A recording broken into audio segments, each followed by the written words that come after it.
All right. Hi, everybody. This is Kathy L. Murphy, the Pulpwood Queen, reporting live with slightly damp shower hair from, because I just got out to do this program. It was a long week, but we thought we'd have a wonderful recap. I just got up the blog announcing all the award winners for everything, including I was kind of going to go through that and let everybody know who won what and how much money we raised for the Pat Conroy Center, because that's really important, because you all did really great in raising funds for the auction. I did hear from one of our authors, Vince Spinato, and he told me that he had already heard that his auction item that had a minimum bid of $900 for the $1,500 skincare.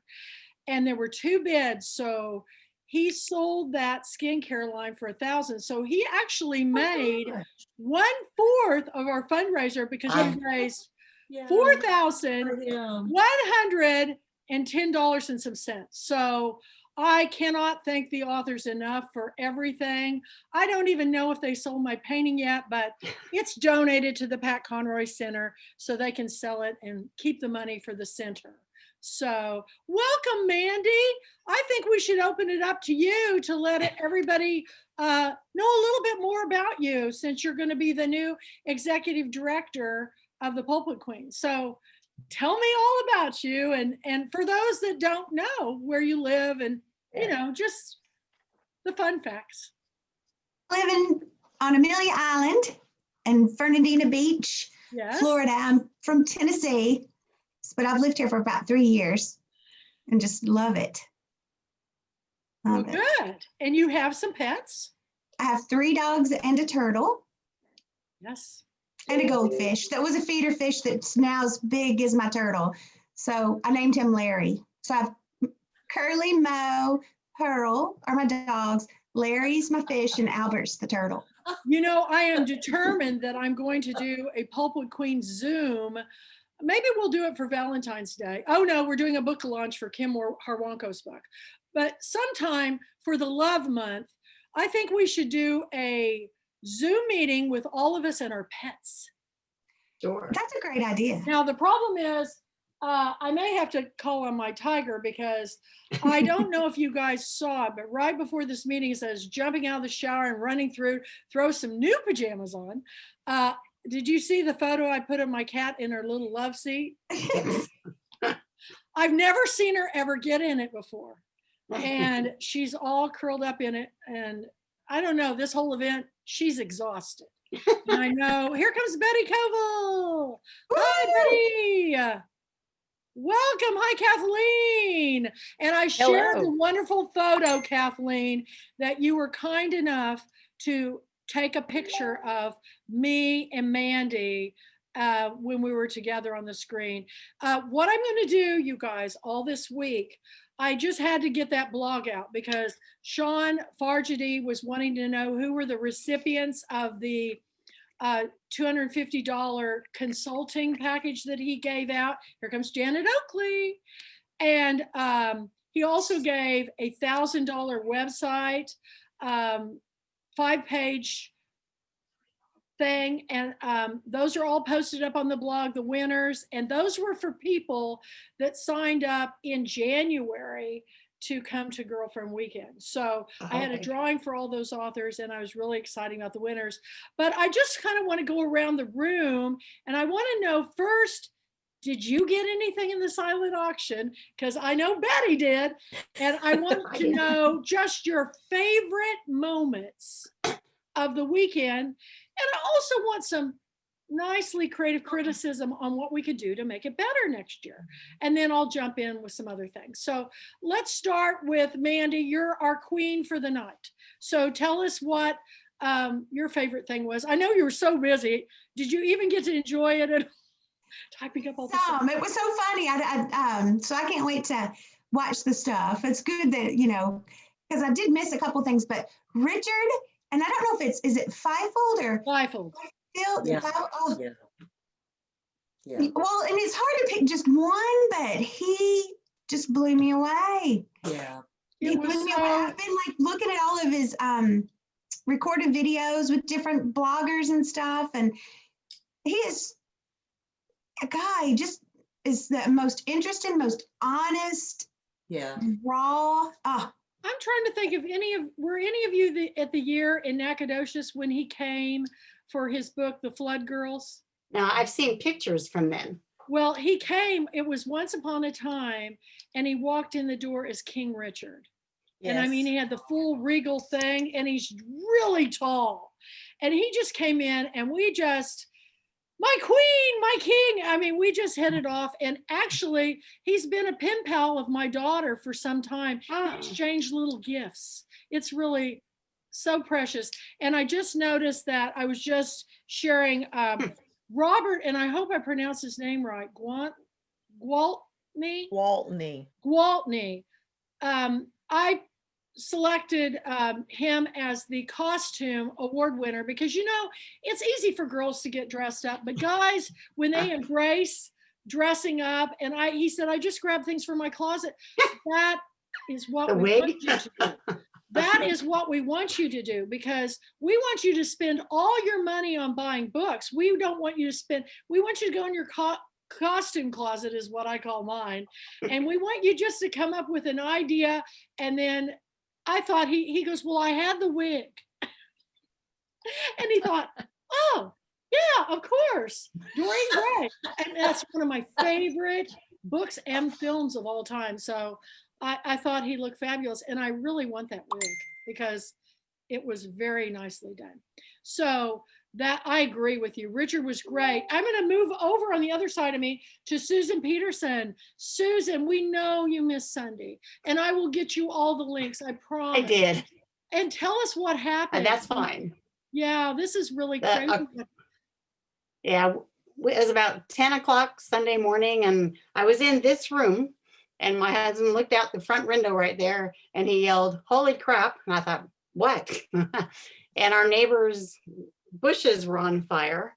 And in between all these bushes were the electric transformer for our neighborhood or for our street and the cable box.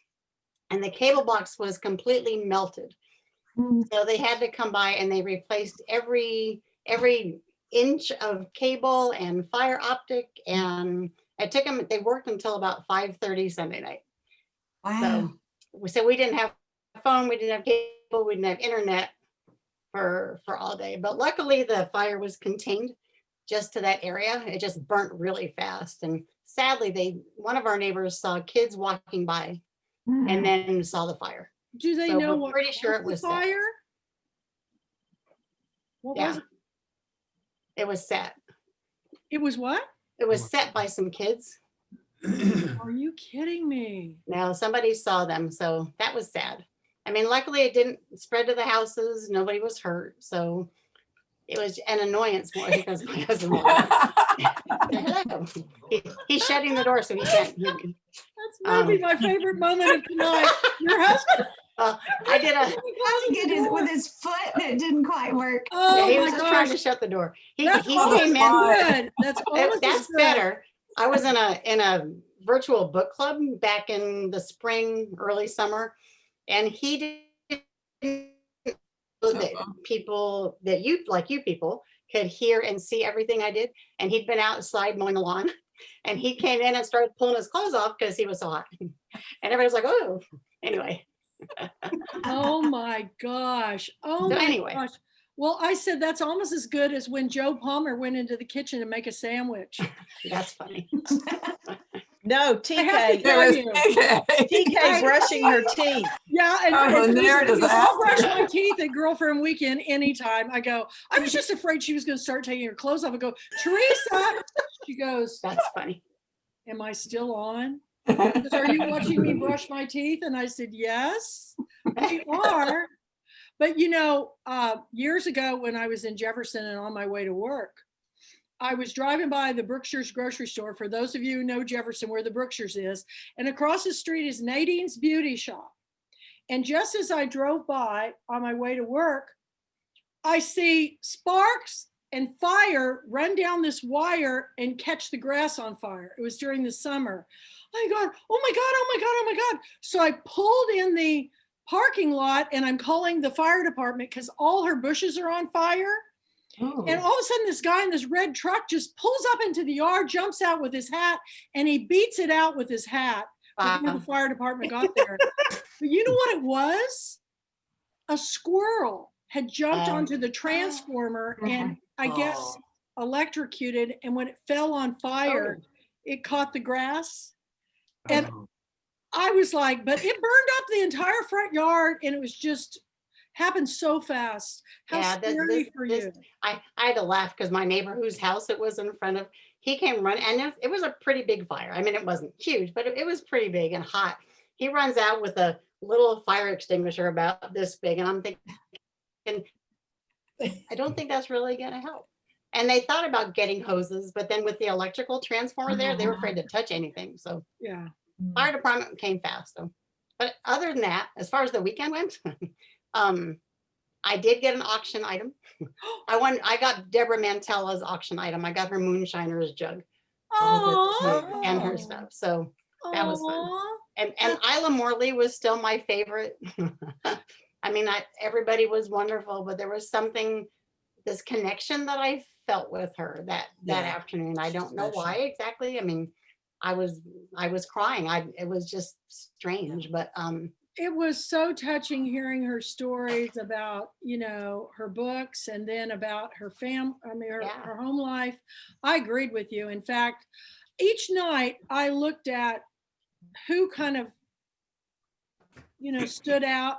And so she was one of them I'm giving a package to for 2022. And then, okay, I'll tell the other ones, but Johnny, you're next. Hi, what was your favorite part besides your wonderful speech? Oh, I love, I missed it. I love Richard and Isla. And I think they both share a very unique gift, and it's their honest vulnerability. I mean, they are just, here I am. I think so. It's not needy. It's not arrogant.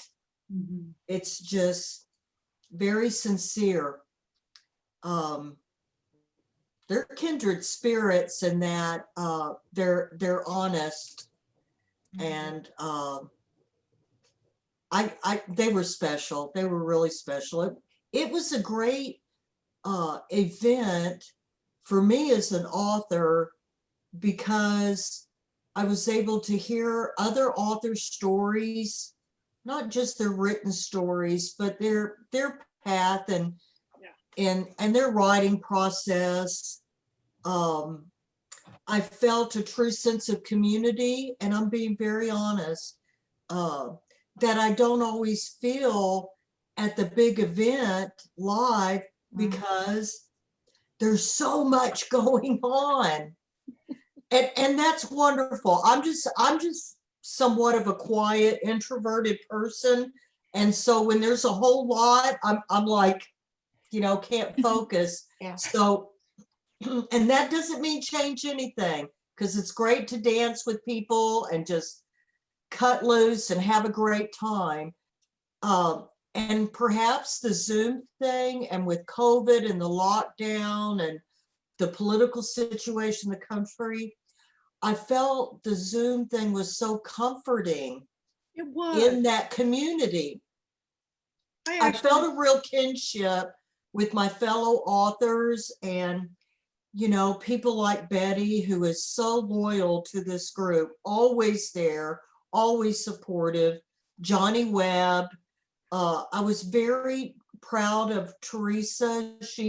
She's the narrator of the audiobook, and she signed up, and she kept texting me, and she said, I cannot believe it. This is the nicest group of people, you know, because there's a lot of Zoom things out there for authors, but some of them are pretentious. You never get to the heart of what the author's saying. I just loved it. I have no criticism for it. I thought, you know, it was pretty amazing. one panel after another, one speaker after another. It was from our end. I don't know what was going on in Florida or in your house, Kathy, or with you, Echo, but viewing it from our side, it was flawless. Don't change a thing. Don't change a thing. Oh, Oh, I mean that. It was, and I immediately, when I caught my breath, connected with Melissa, and Brother Mockingbird that did the anthology, and I said, you missed out. This was wonderful. There was a kindred spirits. It was a true community. I didn't hear anybody talking over anyone else. The authenticity of authors reading other authors' works and being visibly moved by that, it's special. It's really special. thank you Oh, so Mandy. much. I loved it, Kathy. It was well done, seamless. I'm telling you, I was scared to death. And because I'm here in the house all by myself. And I've got Echo and I've got Doug and I've got Mandy all doing different things. And there were moments of panic because we went over all the Zoom links with the program and they all matched. But there were 3 times, I think, that when we went to get it, they said, there's another Zoom meeting going on. And I know what it is now. Yeah. Zoom has a little lag time. Mm-hmm. And so even when I go to get on, I always allow myself a good 15 minutes because there's a little lag time. So next year, I started out trying to do it exactly like Girlfriend Weekend, and that doesn't work. What we have to do is we're going to have to allow a good 15 minutes between the panels. But the problem was, you guys, all these New York Times bestselling authors and people started coming to me and saying, oh, virtual, can I get in? And I'm not going to turn an author away from our party because that's what it is. It's a book loving party. So we extended, we had somebody say, well, it's too bad it wasn't for readers. And I was confused because we had basically the same thing we always do. We just added on an extra day to have author content because we have so many authors on board. Mm-hmm. So, and next year, you guys, I'm going to be virtual again, and we may be in present too and doing it at the same time. I don't think it's going to happen. From everything I'm hearing, I think it'll be virtual next year, but I'm going to make it a week long so we can get more people in, so we can have 2-hour breaks for lunch and dinner, so we can have a nap. Oh, like you'll take a nap. Like you're going to take a nap. Saturday, I realized that I was online for 16 hours. Yeah. And I literally would have to, mute the video and run to the restroom. And there were times when I have a very wonderful friend who does all the mailings for me here. And she would come over every day. But she was off camera. It's not that she's shy. She just doesn't, she's a loner. And she was, this was the first year she was able to attend. And I will tell you, for all the Pulpwood Queens that are out there, because this is going to go up on my YouTube channel, for all the Pulpwood Queens that are out there that are shy and introverted, this is perfect for you because you don't have to have your video on. You can listen to everything and be a part of something. But so I feel like the Pulpwood Queens were kind of a champion for the underdog. And I had somebody say to me, oh my gosh, you should go on television. I go, well, I actually have a lot. In fact, I had my own talk show for a while with Random House. So it's not like I just became a speaker overnight. I've been doing this for longer than the 21 years that we're in now, because before that, when I was a sales rep, I would go on television with authors when I take them on book tour. We were interviewed at museums and different places with author events. When I was the children's book manager and buyer for the independent bookstore in Shreveport, Louisiana and Longview, Texas, I was a speaker at Book Expo, and I was on the board for Mid-South Booksellers children's books. I spoke at I was the closing speaker for the Texas Library Association, and there were between 500 and 600 people at that luncheon. So I have done this before, but no matter how many times you do it, I still get nervous, especially when it's in a format that I'm not used to. And honest to God, I didn't think was going to be able to pull this off, but we did. We did. You did. So next up, I have Kevin and Echo, and Echo was typing all the things behind the scenes, and her family is all over. We got Connor over in Beirut, and we've got people everywhere. What was the most challenging part for you guys? And then what was your favorite part? Well, I would echo Johnny. I loved the authenticity of getting to hear. I always love the story behind the story. And I think just that sense of community, and just this is a group that's like, what you've created is like no other group I've ever been a part of, Kathy, where people genuinely listen to each other, they care about each other. It's a family. You've created a family among authors where people really can feel safe sharing their heart. Like in Isla, I mean, almost, I direct messaged Isla almost as soon as she stopped speaking, and because I was just so moved because of what we've gone through as a family. And when she talked about, her husband's brain injury, and I know what Kevin and I have gone through, I thought, here's a woman who gets it. And she said, thank you. I think I asked her the question on air, and a lot of people didn't know why I was asking her that question. And then she told, oh, thank you. She said, thank you, because we did have a happy ending. We're fine. And I was so relieved. But I think it's those kind of stories where you're honest about the hard parts, because I think a lot of times it's easy to look at somebody and think, oh, they have a perfect life, when none of us have a perfect life, and there's always stuff going on. And so I think just being able to hear each other and listen to each other and encourage each other with our, like, I tell you, one person, Michael Ferris, I think I mentioned the name there, but he really moved me, because he was raw about the ups and downs and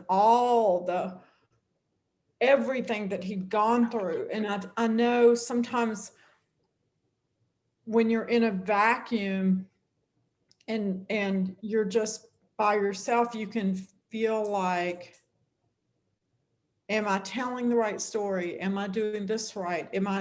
There's all sorts of, I think as writers, we always face the critic that's in our own head. That's often our harshest critic. So I think getting to hear other people, and I loved listening to those journeys. Richard, obviously with my background and my heart for young people, his story blew me away. I also direct messaged him and said, listen, I think there's something we could do with Orange Duffel Bag Initiative and what you're doing, because we're serving some of the same people. Because a lot of our young women go through domestic violence and all that. So there were just that's it. You're a connector of people, you're a net weaver. And yeah, so you go. Can I talk? Okay. Yeah.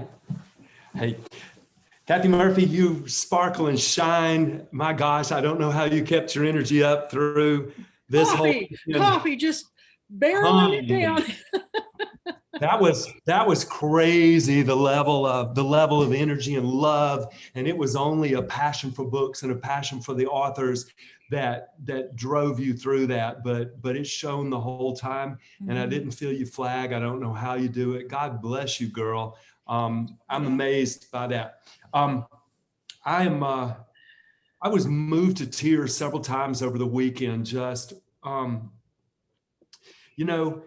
feeling the intimacy and the connection between everybody there. I mean, you facilitated that, but I loved, Johnny mentioned it, Echo did too, but I mean, I love hearing the backstory, how you became a writer. Where did the story come from? What did you have to fight through to get there? I look for encouragement like that. I used to go to, I work as a photographer also. I'd go to Photo Expo in New York, and I would book these like 45-minute sessions where I could hear. And what I was looking for was not, look, I'm some great guy and I'm worth millions of dollars now. What I was looking for was their origination point. Where were they lost and they didn't have a vision? And how did they get to where they are now? And if I could do that and reverse engineer it, then I could work with that. I heard so much of that this weekend. Okay, we just stop just a second. Don't keep, I'm going to have you continue. Tamara Bolton and Eileen Sanchez can't find the link. I feel just like I'm in a Zoomathon. We're back in the Zoomathon. Where's the link? It's on the page, y'all. We put it on everything. So well, actually, the password Tamara is missing. And yeah, you need the passcode, Kathy. So it's in a different post. It was further down. I cut it off on mine. I saw. So I'm working on it. We're back. With anything. I went back and looked up another one. And that's how I got the That's password. how I got mine too. Yeah. Oh, sorry. Well, I just copy and paste it right into the thing. Yeah. So, I try the best I can. But okay, Kevin, continue. Oh gosh, well, this is where I lost your train. I'm sorry, but they're just going, help! I can't get on. Okay. Well, you said she was so awesome, so start from there, and she didn't fly. So.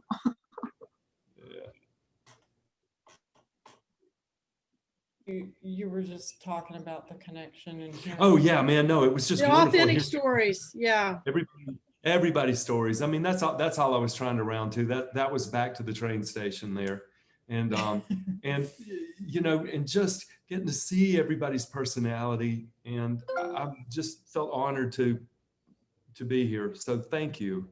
Oh, when you're in it, you can't really, something is happening, but it's hard to absorb because you're just trying so hard to keep everything going, getting everybody off one Zoom to get them into the next. And so, it was new to me.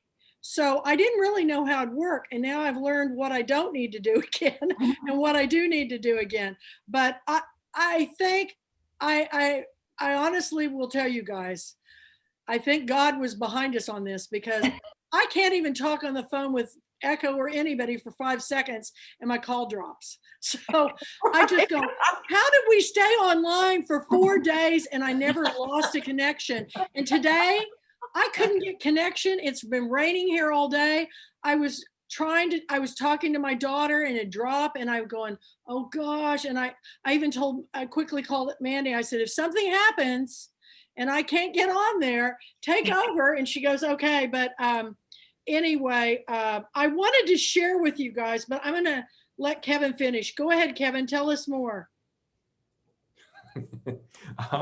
Put you on the spot. Yeah. A lot of times he was here more than you thought, because he was also sitting across the table.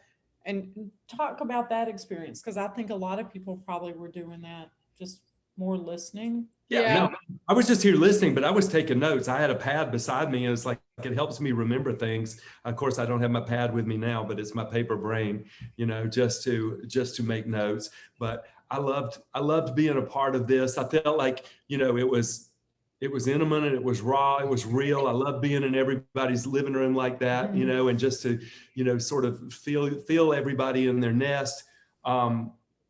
and I think it was remarkable in that, imagine how the people, you didn't know how it was going to go. You hoped it went well. I think it was amazing that it worked technically, that it all held up.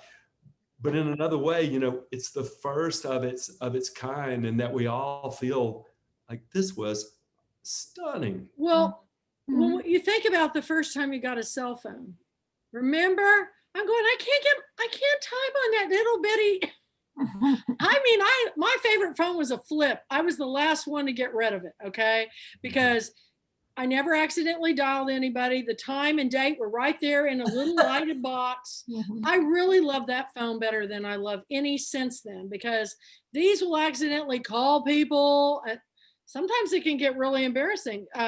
But I really think that anytime there's a turn of the century, you have a big change in technology, and we've got to learn it, because this is going to go on even after the vaccine.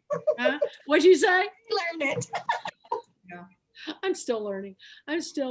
So anyway, well, Kathleen, let's move on to you. And oh, you got a flip phone. This is for you, Kathy. Hello. I still have it. I keep it because I used it for research in my second and third novel when my character Johnny Kitchen would call. I would actually, because I couldn't remember what it was like, so I kept my old flip phone and I walked around the house flipping my phone. But I'm going to give it to my grandson so he can pretend he's talking on the phone. So real quick, I want to say Joy Ross Davis sent me a text. I won't be back home by then. I'm helping our little newspaper with an article due tomorrow. It's only 5 minutes away. So she's doing something in Bessemer, Alabama. She said, will you say hello to everyone for me if you can? So that's from Joy Ross Davis. Hello, Joy. And I just want to say I laughed and cried this weekend. I don't know how many I was telling Johnny, Claire, Mandy. It felt like a healing for me, because I'm from a military family, and with everything going on in the country, it's been very, very scary. Sometimes I'm almost, just frozen in fear, but it was very healing. I don't want to start saying which one was my favorite, because every writer that spoke, or the readers, Betty, Karen was on, Johnny Webb, everybody had something that I took in. And that's what I did, is I spent all those 4 days taking in, except for when I had my 15 minutes and it was just, but so fast, right? And trying and keeping everybody on track. I think we did really good. It was, Johnny used the term seamless. It was smooth. Even like if there was a few sessions where you tried to get on for a minute, it was, maybe a lapse. It was no big deal. It's still amazing to me. And maybe down the road, I don't know how y'all would do this when the world is safe, is like Johnny's the first one I ever heard say that, when the world is safe again. But maybe like a hybrid, like those of us who want to be together, and then maybe part of the virtual, however that would work. But I definitely think it'll be a combination of both, because we would have never had Boo Walker, who was coming in from Spain. We would have never had Marilyn Cried, who was coming in from, was she in? She's from Kelowna, so it's north of me in British Columbia. Yeah, we would not have had, Janet Skeslin, Charles come in from Paris, and the publishers have already reached out to me and they said the raves are coming back. Adriana Trigiani's publicist, Janet's publicist, said it was the most wonderful experience, and they stayed and listened to some of them. Robert Gray stayed in, and just so you'll know, Robert Gray is doing a story Friday on the Girlfriend weekend, and I think he's getting some quotes from Sherry Stomp, who did the Main Street read. So I'm really excited about that. We got a couple of other stories coming up. I just posted one with Jade and Winona from their, they have an online podcast that I've been doing for some time, both a magazine and I've been sharing that, and I've got a bunch more things in the works. So I'll be sharing all these we're on that one page, the International Pulpwood Queens and Timber Guys Book Club Reading Nation page. That is where everything will be posted. So it's a one-stop shop. I do right now, I'm still sending out to attendees, but those will go down. Those will eventually go down. But did you get anything in the silent auction? I didn't, because I can't multitask. Well, I did not realize it was over till what time on Saturday? Saturday afternoon, they stopped, but it was on the internet. It was on Facebook and Twitter, but there were a few people had trouble negotiating it too. I got on there once to look at everything, and then all of a sudden I realized it was over and I never got on there to bid. And I'm really sad because I don't know who got the angel wing, Joy Ross Davis's angel with the wings. That was cool. Beautiful. And Michelle Cox's beautiful scarf. There were so many things. Kevin had some I think beautiful the scarf that went to what's her name? Allison. I think that went to Allison. Allison. Who does the right review? I'm sorry. No, she did not get it. She didn't get it? Oh, no. She was really upset. She really wanted it. She didn't get it. Oh, I thought she got it. No, I don't know. But I haven't even talked to Jonathan. I haven't had a moment to talk to him, and I'm sure he's reeling. So anything more you want to say? I did place an order at Main Street Reads, and Sherry called me yesterday. We had the best talk. She realized I'm a chatty Kathy, and we just had the best talk. And then we talked about the event, and she's lovely. And I also was able to offer her my condolences about her sister.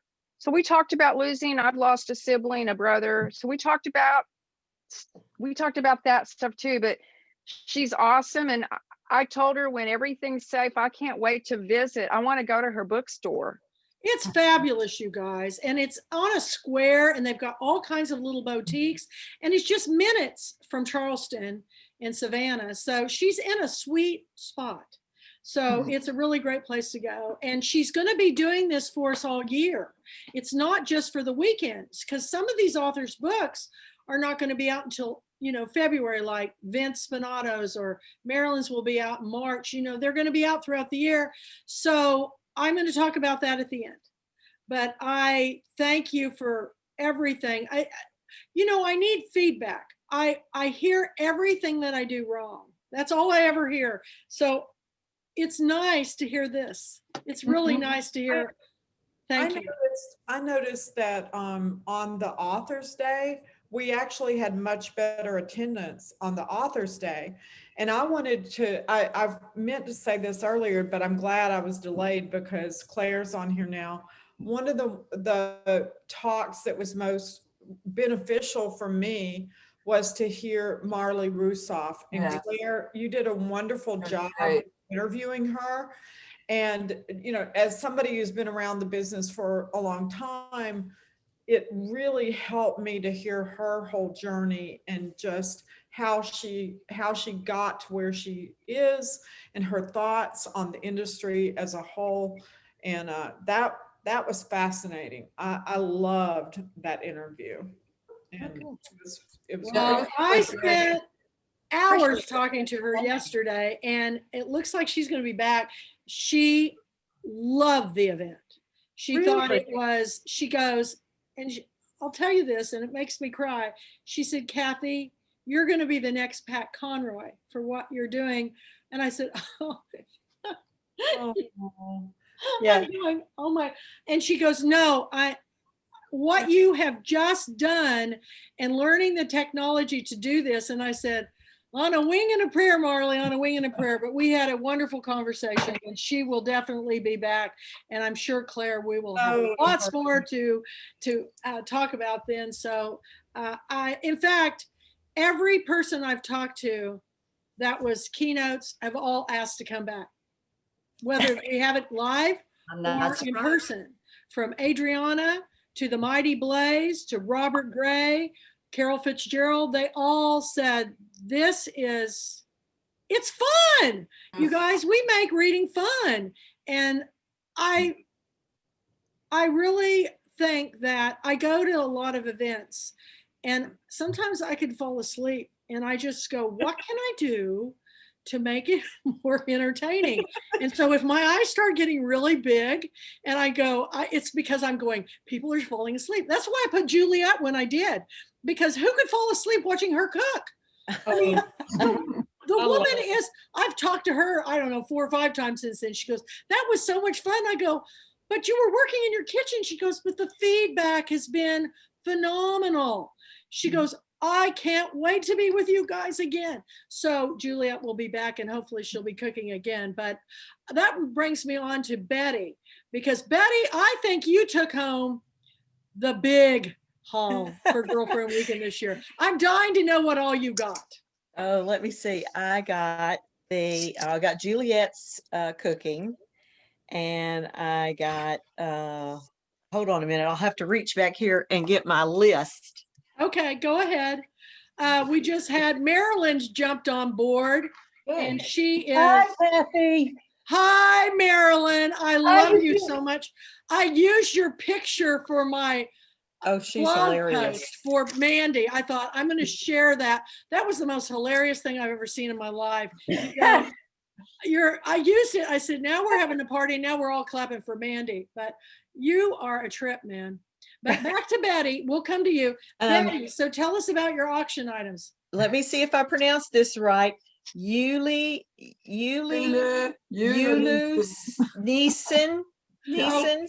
the little, you got the little bitty. Yes, I got those. I got Mandy's wall hanging, and the birds fly come back, I believe. Oh, yeah, that was a page from yes. I'm trying to think whose book it was from. That's from G. Claire's. Yes. Dreaming in the Time of Dragons. Yeah. Oh man, you got some good stuff. And then there was one other one. I can't remember what it is, but I've got another one too. Anyway, I ended up with 5. It's so much that Jonathan sent back and he said, Betty, you got the biggest haul. And you know, usually it's Betty McCullum, who's from my Pulpwood Queens in Mount Pleasant, Texas. She usually, I can't believe she wasn't there, because in the basement of her house, she has, I don't know where she got them, but they're like vintage glass cases like they used to have in museums. And she, through the years, has put like a display of everything she's bought at Girlfriend Weekend. Oh, wow. And she has bought like John Barrett's bag that John Cusack carried in Midnight in the Garden of Good and Evil. Oh my gosh. She gets real, and I'm just like, oh, Betty got it again. It's the Bettys, man. The Bettys. Hey, you got to be there and bid. But I mean, her name's Becky, I'm sorry.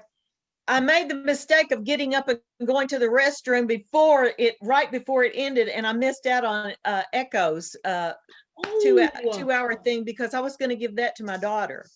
But anyway, I didn't get it. Do you know who got it? I don't know who got it.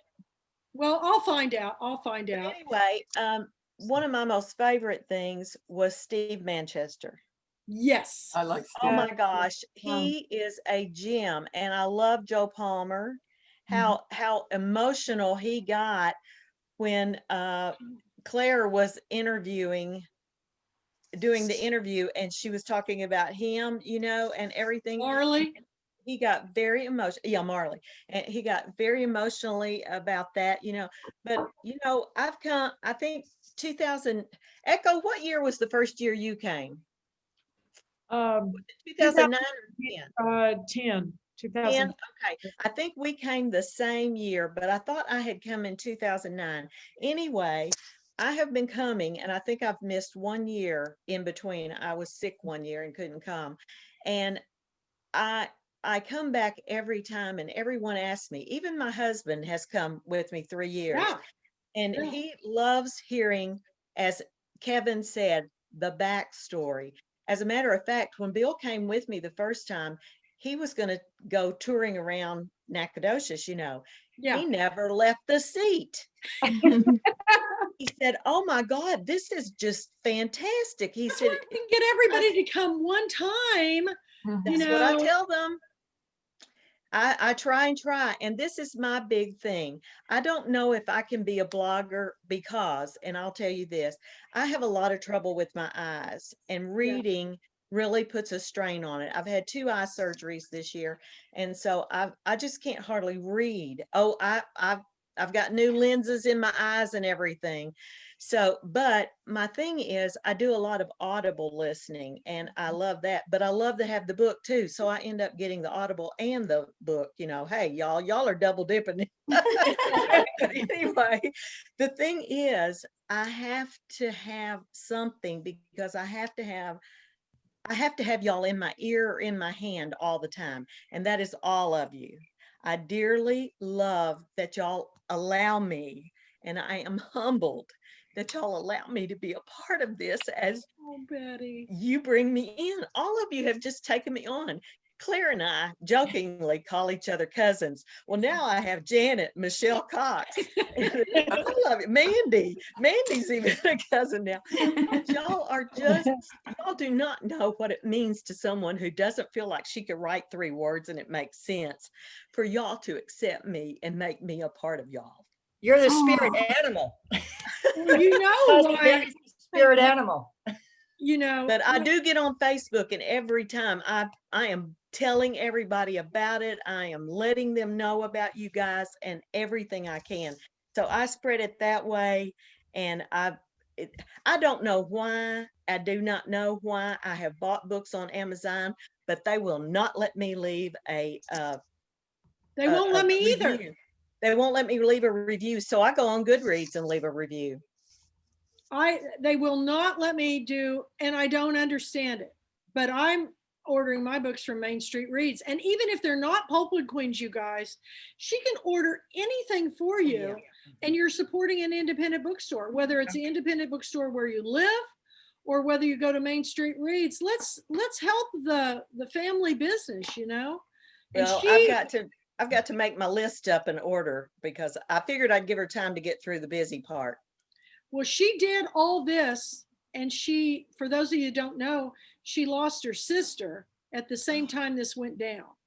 And I told her, you don't have to do this. And she goes, no, I'm going to do it. But so she may be going to New Mexico, okay? Because I don't know if she told you, but anyway, we had a lot of authors that were dealing with some serious issues, you know, and things happening. I know Stephanie's has a family member's son that died during this event, that had been in an accident and was paralyzed from the neck down. Both his parents had COVID, and then he died. And so they're having to deal with the funeral is Thursday, and I'm going, oh my gosh, Stephanie. You know, here's what I have to say, and I'm going to continue on with you guys, but here's what I have to say. You know, after Girlfriend Weekend last year, I was sick. I mean, a lot sicker than I even thought I was. And I don't dwell on it at all. In fact, my doctor didn't even tell me how sick I was until the 3rd time I went. But life is short, and I'm not going to do anything anymore unless it's something that is important. And this is important. Sharing our authors' stories, sharing each other's lives. This is all I want to do the rest of my life. You know, if I have to do it from my little cabin in the woods and Zoom across the world with you, that's okay. But I'm itching to get out. And I've had, I don't know how many authors say, next trip you taking, I'm going. I always said I couldn't afford it. Now I'm saying I can't afford not to go, because I know Claire wants to go to Ireland. I think there's about 7 said Ireland. You know, that's supposed to go. Stephanie is planning a trip. And I said, you know, Stephanie, my biggest dream is that it's going to be all Pulpwood Queens and Timber guys. She goes, you really think that could happen? I said, yeah. I go, we're ready, anything to get us out, but we got to be safe and we got to be smart. So I'm going to go ahead. Can I say one more thing? I want to tell you, Kevin, I finished Under the Span, the book today. My mind is just blank. I can't even think straight right now. Spellbound Under the Spanish And Monk. I loved it. My only problem was it took me so long is because the print is very small. But I loved it. Now, when's the other one coming out? I want it now. It's coming soon. Coming soon. Yeah.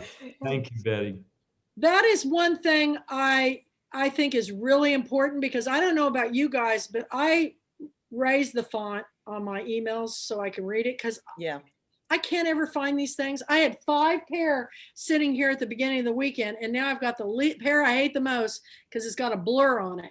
I don't know where they went. They're just, the cat ran off with them or something. But anyway, now we have Janet. And Janet, you're clear up in Bellingham, Washington. So. Right. Well, this is my 3rd Zoom conference, and I agree with everyone what they said. I did one in September. Chanticleer also had the happy hour, and I think I wanted to talk about structure because, number one, I do feel like I'm part of a family. Yeah. Once it opened up, I thought, oh, I can do this, because coming all the way from Bellingham, Washington, just getting to SeaTac and Seattle, and the last 2 years we've been flying into Shreveport, which is fun because we spent the night there. But I wanted to talk about structure because one thing I thought was really fun was the game show, because we're all participating, and I don't think we've ever really done that in person, and it was really fun because we're all trying to guess, whose book it was and stuff like that. Was a lot of fun. One thing I thought when we set up when we first start the session, to make everyone because people were going back and forth, and sometimes you couldn't make a comment. I ended up sending something to you when I thought I was sending it to everybody. So that's more of a structure thing, when the session starts and people want to comment or whatever. But I just thought it went really, really well. I'm still laughing. I told a friend about the toilet for Myrtle. The whole idea of being in Walmart. But I think each night the breakout, having the happy hour like that. Yes. People, the first night, all marriages and not marriages, and that was fun. The last night was a replica of what we do that final night. But to me, it was maybe more spontaneous. Because this really is a family.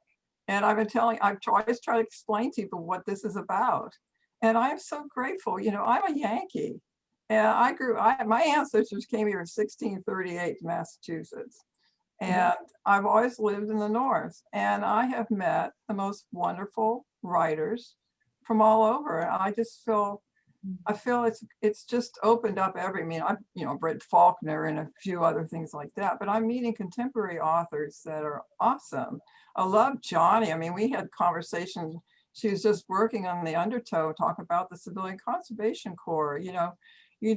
I just love it. And I hope I can go to Beaufort. That's sort of on my list. I'm trying to figure out how do I do that from SeaTac and Seattle. I've been stuck at the Atlanta airport during a lightning storm, and that wasn't fun, but I've been there. We'll come pick you up. She will. She came and picked me up, and I got to shower and take a nap. Awesome. You're at taxi service. But that's what I love about it, and the fact that it's international now.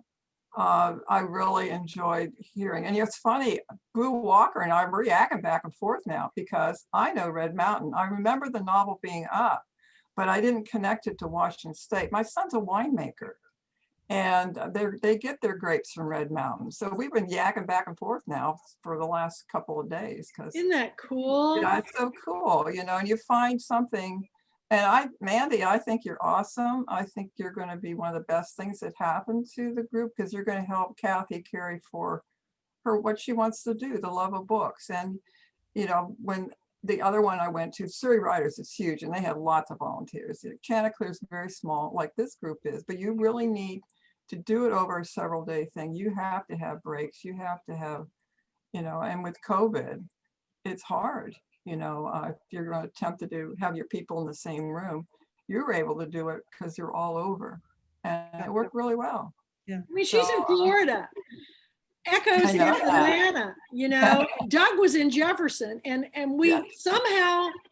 It worked. And Paul's in Hughes Springs, Texas. Somehow we all pulled it together. But I have a message in, you guys, I want to read to you from TK Thorne before we go on, because I don't want to miss it. She's not brushing her teeth, though, is she? Yeah, well, that's in the message too. But she said, Yeah, I have to put on my glasses because, but I said, can I please share this? Because this is such a great story and it's all about the story. But she said, Kathy, thank you so much for letting me be a part of Girlfriend Weekend. It was quite an experience. I just read something that made me think of you and the power of the story. It is very short. I can't seem to find it again, so I will tell it in my own words. A young man approached an old man who was sitting on a bench in a park. Do you remember me? The young man asked. No, the old man said. I was a student in your class. Well, I was a teacher. You changed my life. How was that? I came from a difficult family, and when I saw another student with a pocket watch that I wanted, I took the watch from his pocket without his knowledge. The student went to you, and you had the entire class form a circle. Someone has taken Johnny's watch, you said. So you are all going to close your eyes and I'm going to search your pockets. You did. And you found that watch in my pocket. Ah, yes, I remember that, the old man said. But how did that change your life? You never told that I was the thief. You never spoke about it, not even pulling me aside to lecture me. It had a profound effect on me. I could not stop thinking about it. I vowed that I would be a better person. The old man nodded. I do remember that incident, but I didn't know who you were myself. How could that be? Because I had my eyes closed too. Anyone who has to use humiliation to teach is not a teacher. I volunteer teach creative writing, Kathy, at a school for critically at-risk youth, and this little story resonated deeply. I will be thinking about it for a long time. With love, TK. That is one of the most powerful stories I've heard, but I've got another message in from Leela Meacham, but I'm going to go on and talk to you three here on the bottom. First, Claire. Claire just had the moment of her life. She got to interview Marley Rusoff. No, it's wonderful. Yeah. That was a lot of fun. And I think that it's interesting preparing for an interview that, typically in radio and television, they do interviews in blocks, like the A block, B block, C block. And so I was prepared for where it was going to go. And Marley, and I sent the questions to Marley because she was a little daunted at the prospect. And I said, well, don't be, I'll tell you kind of what the ethos here is going to be. And of course, it was fascinating because she covered everything right out of the gate. And I just disregarded and listened. I just listened, and I was thinking, no. And I told Johnny this when I talked to her yesterday. I was thinking, now, what do my girls want to hear? And I thought, well, I think of y'all as my girls. I think y'all, these are my girls here. What do they want to hear? And so that really, I think, Kathy, is testimony that I was thinking that, what you've created, my friend, is a culture. And it's fascinating to me. And yet I'm not surprised, because what you've done with the Pulpwood Queen single-handedly in creating that culture is, by its nature, so singularly unique that it's astounding. And the fact that you did it, again, you fit the needs of the moment, and you did it virtually online. Now, we all know that since, was it February or March, whenever, everything started being Facebook Live, Zoom this, Zoom that. And it was novel at first, but then it became commonplace. And in witnessing, I saw a bit of an ebb and a flow, like a push and a pull.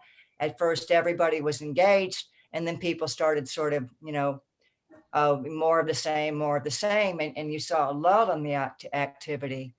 And, for two reasons, I think the Pulpwood Queens has always been an entity of success in person in Jefferson, and now virtually, by virtue of its appropriate timing. So if you look at January, we've gone through the holidays, and that is a lot of activity. It can be quite stressful because it's action packed. And then everybody sort of starts to settle in after the new year. You get through that downtime and you kind of settle into this the complacency. And in other words, it's the rare person who starts the new year raring to go. I mean, we all kind of yawn and stretch, and it's like, okay, now where's my hat? You know, I mean, what am I doing? So that the timing of the Pulpwood Queens being what it is brilliant. I mean, for me, it's like a shot in the arm. Let's all get back on center page. This is who we are. This is what we do. This is the jury of our peers. We all care, and we're all charismatic and brilliant. And aren't we something? And the answer to that is, oh, yes, we are. Oh, yes, we are. You know, and I, since your picture has flashed up, and I'm gonna go on and be politically incorrect. I understand the question was, what was your favorite part? Favorite part for me was Johnny Bernhard reading as she did in her accent with her cadence and her expertise and her whole Johnny Bernhardt thing going on. She read Mandy Haynes, and I thought, oh my God. I mean, I had every intention of getting, you know, the serpent's tooth. I had every intention of doing it. Don't get me wrong. I think that I was on the case of getting that book before Johnny was even, I was like, oh my God. So I've been reading Mandy Haynes. Sadly, I think I'm in the middle of your last short story. The art that you handle, the artistic way you handle a short story, I take my hat off to you, because I could write a novel before I think I could write a short story. I'm gonna try to overcome that, you know, because I should just try to do it for the sake of trying, you know. But I am acutely aware of your deft handling of the loftiest craft that many writers think exists. And so, Mandy Haynes, you know, I'm not finished with you, honey. I'm not finished with you. But Kathy, to speak to summarily, to wrap this up, to speak to your question, I don't think that anything could be better. I think that it had the weekend had an element of spontaneity to it. I think it definitely had an ebb and a flow. Yes, I think it's probably a good idea to space it out in the future, because you can. Why not try it that way? Which isn't to suggest, which isn't to suggest that there was anything erroneous going on. There was not. It all worked perfectly. And I want to say that I really think the bottom line is because it's you. I mean, I really do. If it were anybody else, you know, I don't know, but because it's you. And I don't know that you understand that fully. I don't think that you have completely processed what it is that has been said to you through the years, repeatedly, different variations on the same theme, of course. But what we are all trying to articulate is just how deep this goes, that we stand in awe of you and your vision and your passion and your can do, and you got it done. And everybody that was there, excuse me, you can feel this sort of eminence of energetic magnetism, center page, which is you. And I can tell you one last thing here as testimony, and that is that those who did not attend wrote me via email, how's it going, Claire? So Oh, yeah. Are you kidding me? Oh, yeah. I got that. Really? Oh, one thing I can do is answer back. And so you're missing it. Yeah. Without saying you fool, told you. I might as well have. I mean, you're missing it. And then one more thing, Robert Gwaltney, that he's a lovely, lovely, lovely man. I want him to be part of us because I love him. I have a Zoom meeting with him this week. Love him. And he's incredibly talented. I mean, I read the first 3 chapters. I'm like, what? I loved you anyway. But anyway, and so I was saying to him, the price is going to go up. It's going to be $2.99 and last day. And and he got it in the moment. Come on in. Let me put the wig on. He was starstruck by you, Kathy. He was like, this woman. And I'm like, I know. We're going to have a coffee. We're going to have coffee time. Oh, that's nice. I'm so excited. And I also have to tell you that he shared Richard Fifield's thing on his page. Watching the authors share other authors, it's like, I don't know how to explain it, but it is, to me, that is the biggest thank you that I can say to all of you, is that you're sharing other people's stories and you're sharing other people's joys. Like Mandy, I mean, you know, Mandy and we're also collaborating on art. We're going to do art projects together. So get ready, because we're going to do a show.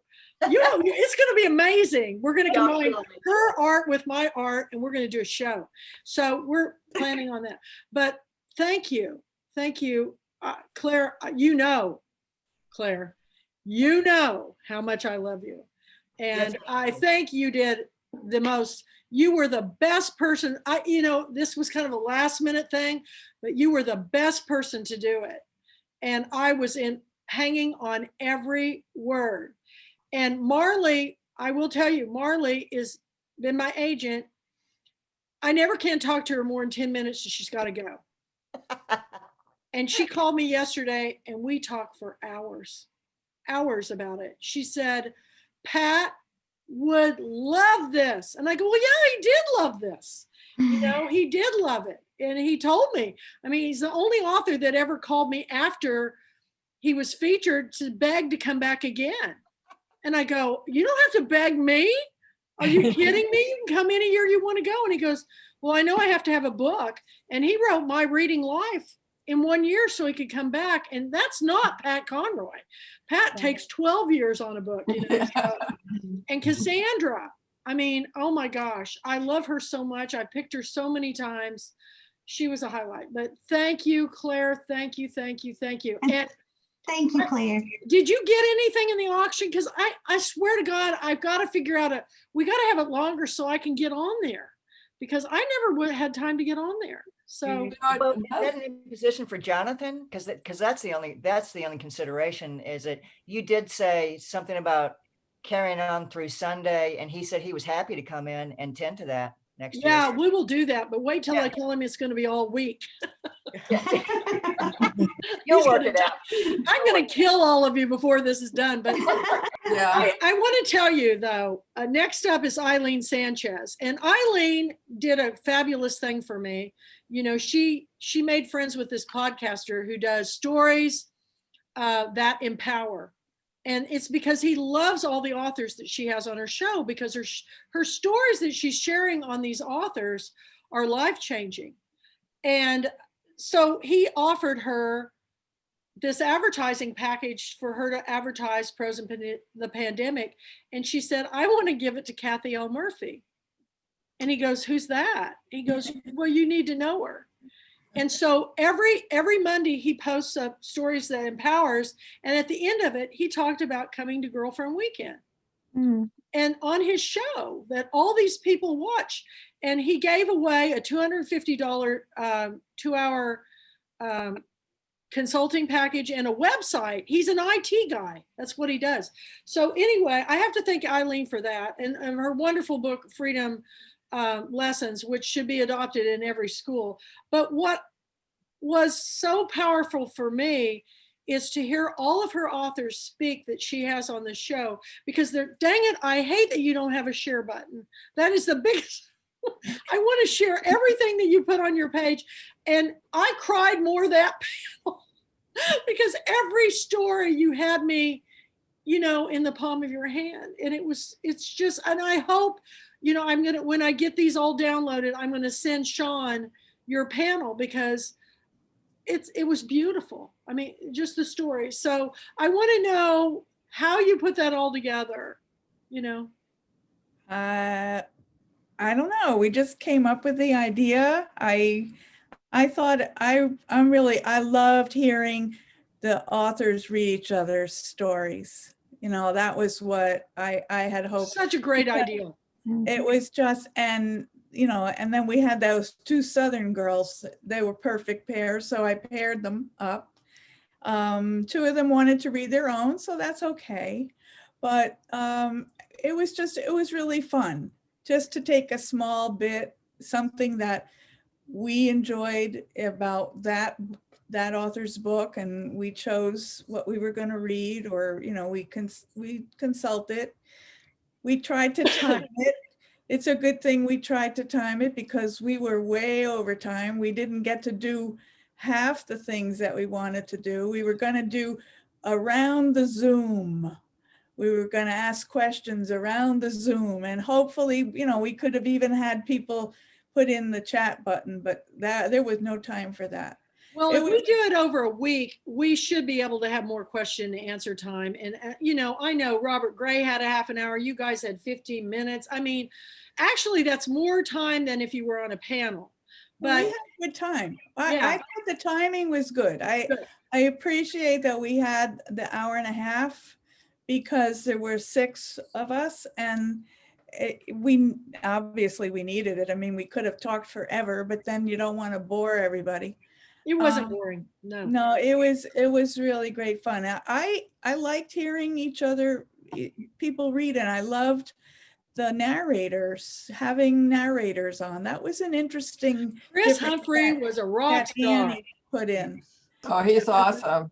Yeah. And I think, Susan, you're working up something different for next year already too, aren't you? Yeah, I've been in contact with somebody who saw my post on Instagram from, I guess, from Thursday. And she's a pretty famous author and who's a friend of mine. And she said, hey, that looks like fun. And I said, well, why don't you come do it? So when I get the okay from you, You got the okay. Can you give us a tease? It's Catherine Center. Oh boy. Yeah. She's in Houston. And I've started following her about 3 years ago when I read her book at that time. Now I've read everything that she writes, and she's amazing. She does, what I would just like, anyway, what I'd like to do is just a one-on-one with her, but I would ask her one question and she'll talk for an hour. So yeah, she has a lot to say. She talks about reading for joy. That's been her big thing, especially with the pandemic. That's been her big catchphrase all year long. Great. And she does really cool stuff.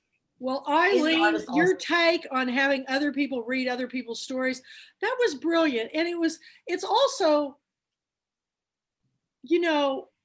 authors that are generous to other authors. I watch that stuff. I mean, I pay really attention to those that go and share things. And if you saw all the things that Stephen Manchester was putting out, Robert Waltney, sharing Richard Fifield, but Annie's got something big she's going to do next year. She goes, I'm already on it. Is that okay? And I go, are you kidding?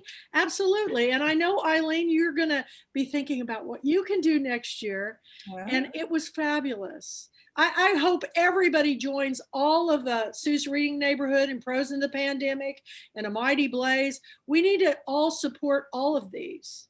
And I talked to Adriana's assistant, and her book club meeting is going to be right before ours on Tuesday night. And so I'm going to say, please tune in for the double feature, because she was amazing. I cried. If you watch the YouTube of the Shoemaker's Wife book trailer, tears were running down my face, because there's something about opera singers that just do that to me. And it's Caruso and the story of her family. And I was just bawling, and the music would swell and his voice would go up. And I was just crying. I just love her. She's so theatrical. But yes. And did you get anything from the auction, Eileen? No, because I wanted to. I went on too late on Saturday, and it was everything was closed. So that's one thing. I think it should be open longer. Yeah, we're going to do that next year, and we'll make the announcement online in my first blog afterwards. But Kathy, was it shareable too? Because one thing that I was doing, I would try to take the link, and I'm on Twitter all the time, so I was trying to tweet it out, and I put it in different groups, but I don't know. It seeed kind of that's awkward. Something you'll have to address. Jonathan set that all up and everything. So all you have to do is tell him. He is the easiest guy in the world to work with. And he gave me so much instruction on how to do the Zoom technical part of it. It was so helpful. I don't know what I'd do without Jonathan. He's one of my most ardent supporters, and I hope I'm his. But anyway, for those of you that don't know, that we raised $4,110 for the Pat Conroy Center, and they've just moved in their new building. I mean, they just signed the paperwork on the new building. And when I put up the blog, they said, would you like to do a fundraiser with your blog? And I thought, why the hell not? I'm going to keep going. So I put the Pat Conroy Center, and we've already got $5. But if everybody just gave $5 here and there, one at a time, they all add up to a lot of money. So I know I didn't get a chance to buy anything at the auction. It's up to 30, Kathy. Huh? It's up to 30. 30? Great. $30. We'll take it. So Marilyn, we need to have you. Your head is sitting at the bottom of the screen. I got to tell you the truth. I was dressed, and then when I couldn't get on, I thought, I'll get undressed. So now I'm in my pajamas, but that was the thing to begin with. I'm in mine too. I just threw on a robe to make me look at your pajamas and look at my pajamas. Yeah, but you look great. This isn't what I normally wear. Okay. This isn't what I normally wear. I usually have paint clothes on or something, old paint clothes. So anyway. Kathy, I met Mandy at 10 o'clock at night for the first time, and she helped me. What were we doing at 10 o'clock at night? So your husband wouldn't have to hold up your what you I were didn't reading? know how to get the speech onto the screen. So And I said, somebody must have invented this by now. And I called Mandy, and at 10 o'clock at night, she is explaining to me how to do this. And I've got to congratulate you, because this position is so well earned, and Kathy is so lucky to have you. Yeah. Oh, I know. Thank you. I hung up, and I was like, I just spoke to a really great person. No, 10 o'clock at night. I've been talking to Mandy for a long time. And she came to me and said, I could do some things. And I go, what do you want to do? And so I dubbed her my Tawana.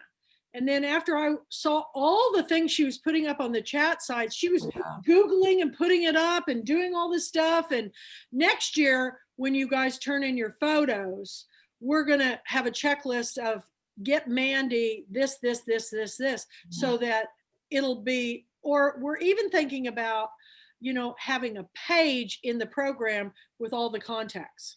Well, because it was like I would go to Google, and then if I couldn't find a website, I would go to where they had an interview somewhere, and I would pull up that to get a little bio.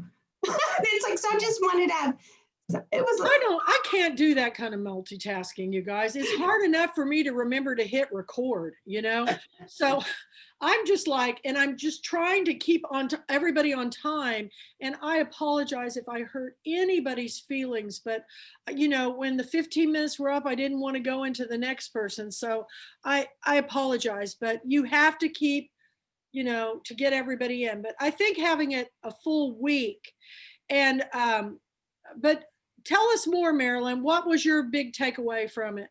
Well, first I have to tell you that I also had the problem by the time I went on to buy something, it was closed.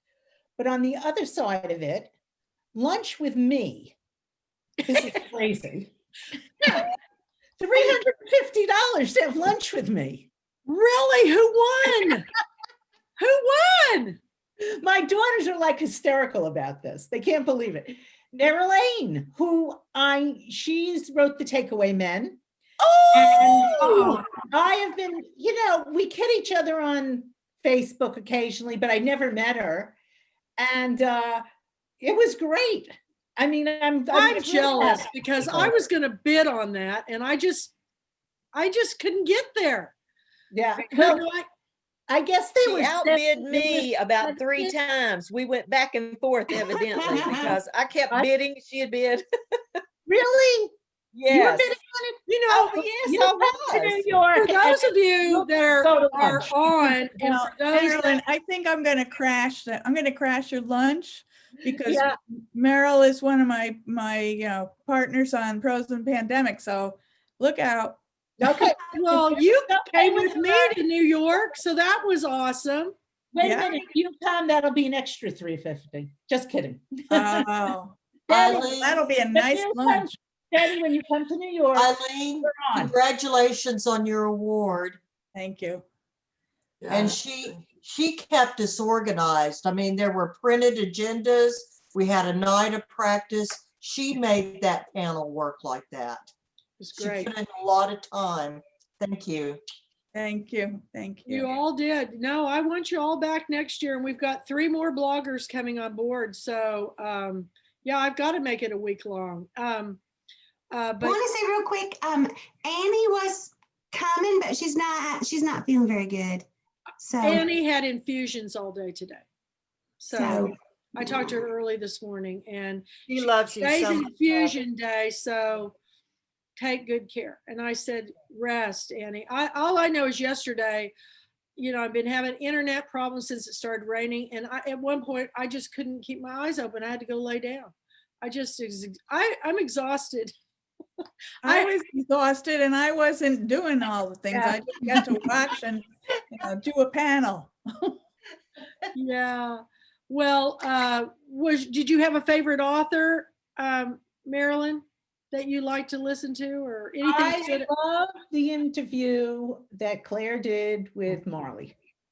I could have listened to that all day. I mean, if that went on for like 8 more hours, I would have been like, okay, yeah, fine. And I loved what Annie did with Betty and Patricia, the thing with the guessing Yeah, it was fun. it was really fun.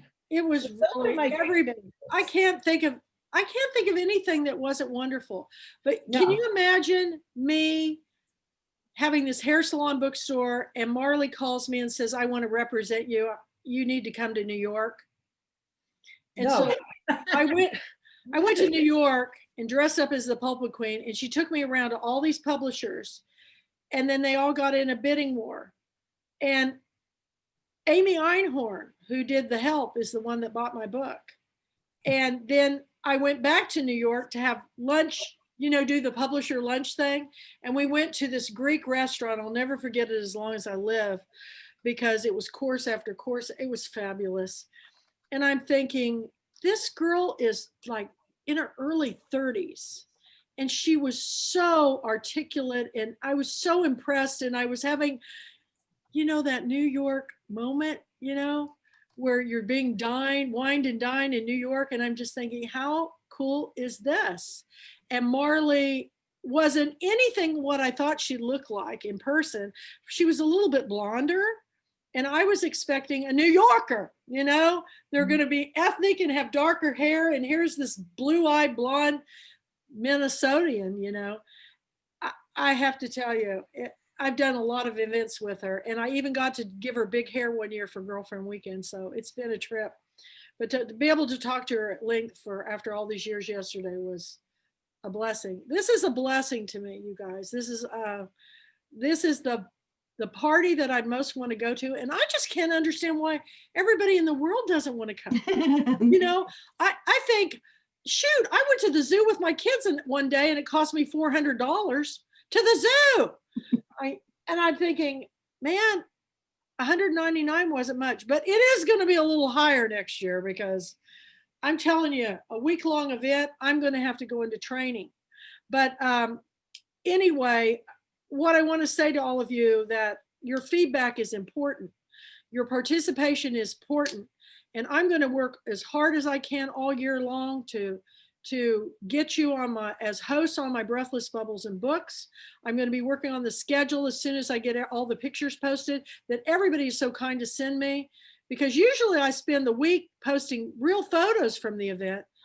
And I love it because like Stephanie and different ones are posting this year's Zoom pictures, but then they're going back and they're putting in, Susan, you did that, putting in the ones from past years. So I'm going to share those in several blogs just so people can see how this thing is evolving. Right. And why I did that was just to let people know that even though it looked different, it was still the same. Mhm. It was still about connections, and it was still about talking about books and stories, and you know what we did didn't change. It just looked different. I And that's what I actually wanted think people it to was know, more just personal because it this was year. on Zoom. It is more personal, I agree. You know, I was been telling people that 2020 was the big word, it was pivot. So many of my friends did not get a chance to launch their books. My Village Books in town was able to launch me in late July. But you're a very great example of pivot, Kathy, because look what's happening. Going back to school, that is so inspiring to everybody. Go after your passion for art. And then we lost Tuana. That was a huge pivot. And that must have really hurt. And then the final one is, you know, finding out that you have some health issues. That's a pivot. And it just takes a lot of strength and courage and love that makes you just, okay, this is what it looks like. Let's go for it. And I think we felt that all these 4 days that we just went for it. And we are. Well, we're all facing our own personal hardships with family members getting COVID. We're all going through it. You know, when I was a kid, I used to think this is only happening to me, you know? And then I read Pat Conroy's The Great Santini, and I go, wait a minute. Wait a minute. Here's a family that's like mine. That was the first time I'd ever read a book that it was like mine. And I remember I just couldn't get enough of Pat Conroy. And I got his, Marley sent me when she was with Animal Doubleday Dale, she sent me his unbound manuscript of Beach Music. It was this thick. And I remember sitting cross-legged on my bed, reading page and throwing pages, and there were 40 pages missing. Love it. 40 pages. And I was like, no, you know, and I was just like, oh, you know, and I was just like, she goes, you're kidding me. And I said, no, there was 40 pages missing. You'll just have to wait till the book comes out. I was just like, oh, this is just torture. But the point of the matter is we're all here, we're all on the same page because we're readers, we're writers, we're authors, and we know the importance of the power of the words. And it's going to be great. If I know there's some things that you may not want to tell me on the air, like we're recording this, but if there's any advice or recommendations, I welcome them at any time. I've sent out SurveyMonkey questions before, and I quit doing it because I sent it out one year and I said, at the last question was, what was the best thing about Girlfriend Weekend? And almost unanimously, everybody said, Madeline Patrick being the DJ at the hairball. What? It wasn't an author. It wasn't a book. No, it was Madeline at the hairball. They liked her being the DJ. And I thought, all that work. All that, but that's okay. They watched her grow up, you see. You know, my Pulpwood Queens have watched my kids grow up, and now they're grown, and my daughter called me today, and I was talking to her. How'd it go, Mom? I go, it was fabulous, Madeline. Really good, Mom? I go, really good. And she goes, I'm so glad you work so hard. My kids are my biggest supporters. I have to tell you, they are very supportive of me, but they're trying to make their own way too. But you guys are great. What we're going to do too, and I want to tell you all before you go, and you can pass it amongst all the authors, is besides putting on the schedule for Breathless Bubbles and Books, besides getting you featured on the online book club that'll be every Tuesday night at 7:00, I am starting a writers club. We have the film club, but I'm starting a writers club in February because we love authors, we love books. And I'm going to need you all to participate by contributing, by being on a live show with me to talk about the writing process, and then to also share perhaps an essay on your process or something. So be thinking about those things. I will probably feature you on the month that you're going to be featured. because I want to keep the momentum going, not just through the first part of the year, but through the summer and through the fall. So here's an idea I want to throw out at you. We've got two things going now. We've got the Book to Film Club, and we're going to start the Writing Club. And we've got the Girlfriend Weekend, which I'm thinking about changing the name, because now with so many men participating, I don't think it's Girlfriend Weekend anymore. I think it's something else. So if you can come up with a great idea for a name. Yeah, Mandy. I wanted to give my email out. So Yes. like if y'all come up with the name, if you want to send it to the Pulpwood Queen. Maybe we'll come up with a prize, a big prize for somebody who comes up with the best name for Girlfriend Weekend, because it's not Girlfriend Weekend anymore. We have as many guys coming on board. We had a lot of guys this year, and I want to open up our book club. In fact, I'm going to be interviewing 2 book clubs. Jamie Ford has a all guys book club that ate in a bar. And I've got another book club that I met from the tech guy who read The Mighty Blaze. They meet in the basement of a bookstore owner, and they drink whiskey. And they both told me that their book club meetings are not discussion, they're competition on who wins the best art. It's almost like debate. And I said, I want to get Kim Harwanko's group and those guys' group and the Pulpwood Queens all in a conversation of, what does your book club do that's different than our book club? I think it'll be fascinating. But I want to start, I want to go back. I did a film festival, and I'm getting so many of my authors that are doing films, like Bruce Cameron, who did A Dog's Purpose, and Mary Deese Hampton, who starred in Adriana Trigiani's film Big Stone Gap, and Marcy Henna, when we last spoke. I'm thinking that we should go back to having a day-long film festival where we all watch movies, and then in between we discuss or listen to the author talk about it. Does that sound like fun? And Catherine Center, my friend. Yes. Her book came out as a movie last year. What was the last movie? Spring. And it was the #1 movie on Netflix for several. It was called The Lost Husband, and it takes place in Texas. We'll and get her on board. So I'm thinking that to keep the momentum going throughout the year, and since we're all social distancing, in January, we have the whatever the Girlfriend Weekend's going to be. In the summer, we have perhaps, one part a film festival, one part a writers group. And then in the fall, we need to, so we can help all the fall authors, because the biggest problem is everybody's so afraid we're going to lose the momentum when it gets to, so be thinking about these ideas. Mandy, give them your email. Did you put it in the chat box? I'm going to save the chat box. And it was giving me a nudge in my brain. I'm just so tired. I know. I'm glad I'm exhausted. But I get, with you guys, all of a sudden I get like this B12 shot. Yeah. Kathy, could I say something? Yeah. Robert, is it, you guys, how does Robert say his last name? Waltney. So I had shared, that we were going to be on this happy hour tonight. He came on and said, I'm so sorry, I missed it. I had my critique group meeting this evening. We meet every Tuesday. I said, we're still on. I said, come join us. He said, if we finish up. And I said, Kathy mentioned you. And he said, that was so sweet. Everyone is so kind and makes me feel so welcome. That is a hard thing to find. Oh, thank you for sharing that.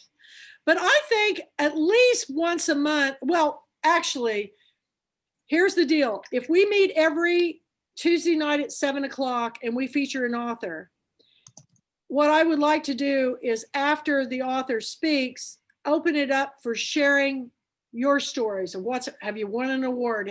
Where are you going to be? Let's get this more in conversation to share what's going on in each other's worlds, because I can't keep up. I cannot.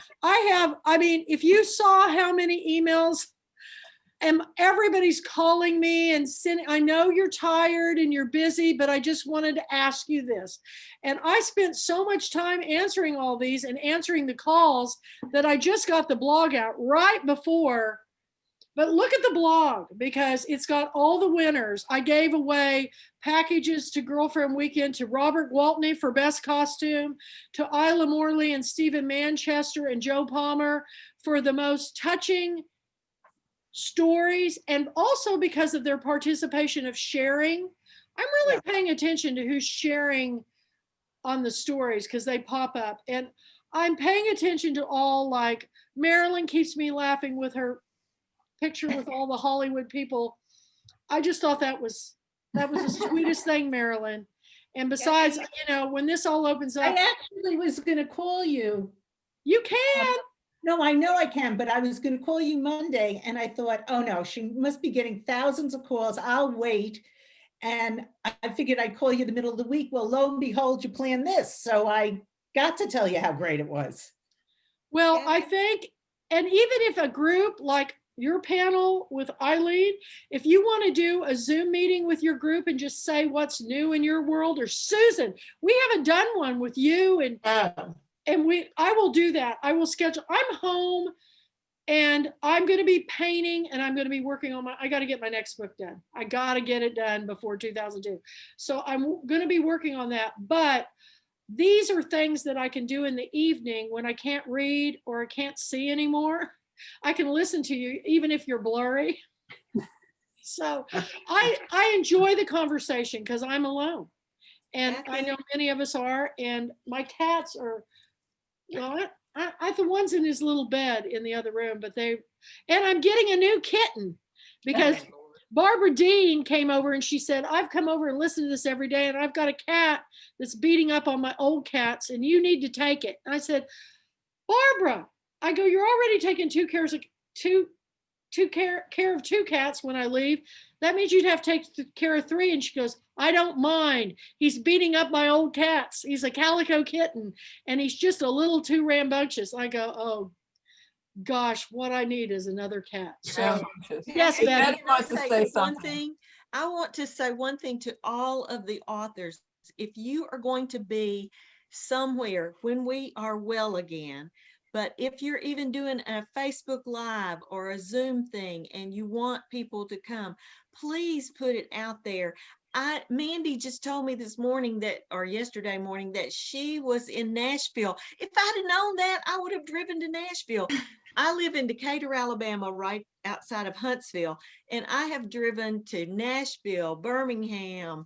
I will drive to go, and I take people with me to the book signings. So please, if you're going to be anywhere close around 100-mile radius, I drove to Memphis. I drove to Memphis. I'm gonna be at Main Street Reads if it works out in May. So I'll let you know. Really? Oh. Awesome. You guys share that with Mandy, and we'll get it out to all the Pulpwood Queens, because I have Pulpwood Queens send me their tour schedule. I say, yes. Pulpwood Queens in Houston, so-and-so is going to be down at Murder by the Book, so-and-so is going to be there. But if you don't share it with me, I can't keep up, you guys. You have to realize, not only do I have the 2021 authors, I've got 20 years of authors who are still doing lots of events everywhere. And, you know, half the time, if I can go, I'll go. I'm just looking for something. That's why I'm here to help you, Kathy. Thank you, Mandy. Thank you, Mandy. And we're going to be getting together in the spring to work on this collaborative art, which I'm really excited about. I wanted to say that something new for me next year will be a new tier. I bought mine in Nacogdoches and the Rite Aid, but I knocked off my top fixing bird feeder on Saturday, and I tried to put it back on. So you know, a new one. You're due. I have a chandelier in my office that it's called the Chandelier of Broken Dreams, because it's filled with, I just stick up all the broken pieces and all the broken jewelry up there, and it's beautiful. But you know, I step on them, the prongs come off, and they're too pretty to throw away. So I started sticking them on this chandelier, and people come in and they just go, where'd you get this light fixture? And I go, it's an art project. You know, everything in my house is an art project. There is nothing in my house, even, you know, Tig over here, I've dressed him up before. So you guys, this is so much fun. And if anything, we should just do a once a month coffee time or something. Yeah, let's do that. So Mandy, we'll add that because it's a lot more fun and we get to know each other so much better, you know? So for next year's event, when we do the after the party where we just talk and laugh, we could call it the wind down. You know, I used to have wind down parties at my house at the end of Girlfriend Weekend. And I'd say, everybody who's not going home to Monday, and all the authors would come over to my house, and I make a giant pot of gumbo and have garlic French bread. And then I go to the hamburger store and buy like 12 pies, every kind you can imagine, you know, rhubarb, strawberry, you know, caramel, apple, pecan. And we'd all just sit around, eat pie and gumbo, and everybody bring bottles of wine. And I remember one year, it was the last year we actually did it. I had an author from Houston. You all remember Deanne Geist? She writes wonderful historical fiction. In fact, we did a huge event with her at the Biltmore. She wrote a book about the maid, the help at the Biltmore, kind of like Downton Abbey, and we all went for the weekend. She was the last one to go, and she goes, you know, I never get to drink wine or do anything. And she goes, I only have to go a little bit of ways. She left at 12:30. The next day, I was a zombie, but it was fun. But when we get together again, we'll have those times. But I love the wind down party. Maybe we can do that Sunday night and just all get snockered. Oh, and Annie was letting me know, we were talking and she said that, I can't remember what authors she was talking to. She was talking to a couple of authors from the Zoomathon, from the Great Weekend.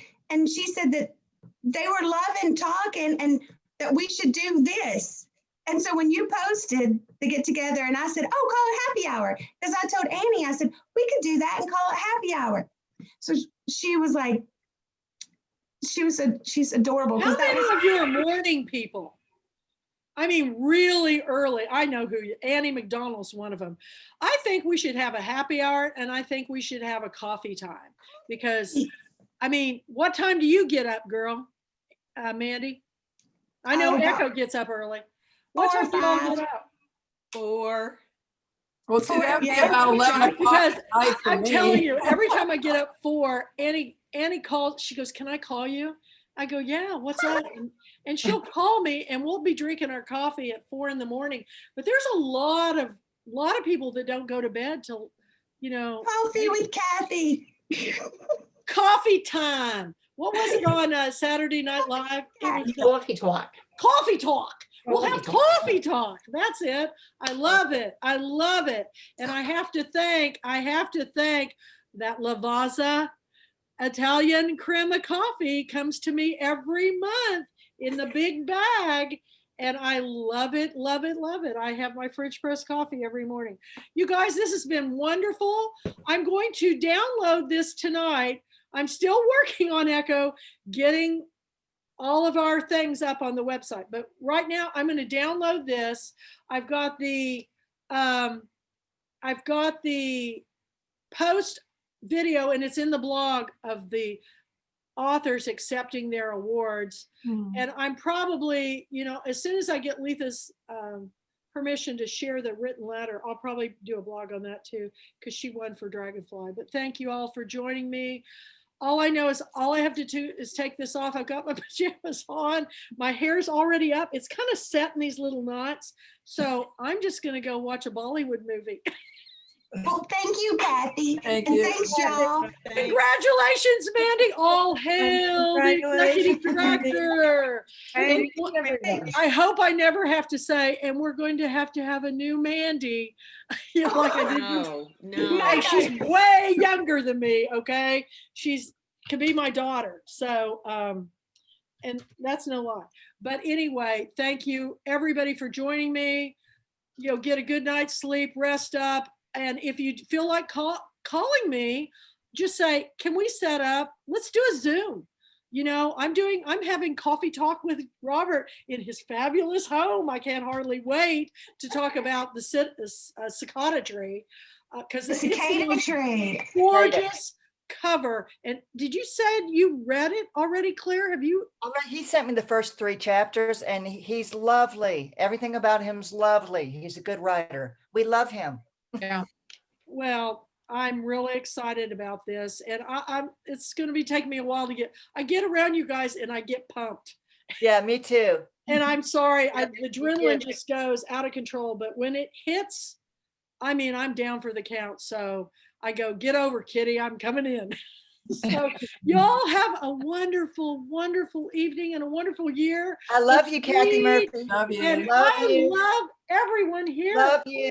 Bye, Bye, y'all. everybody. Bye. We'll talk to y'all Bye, everybody.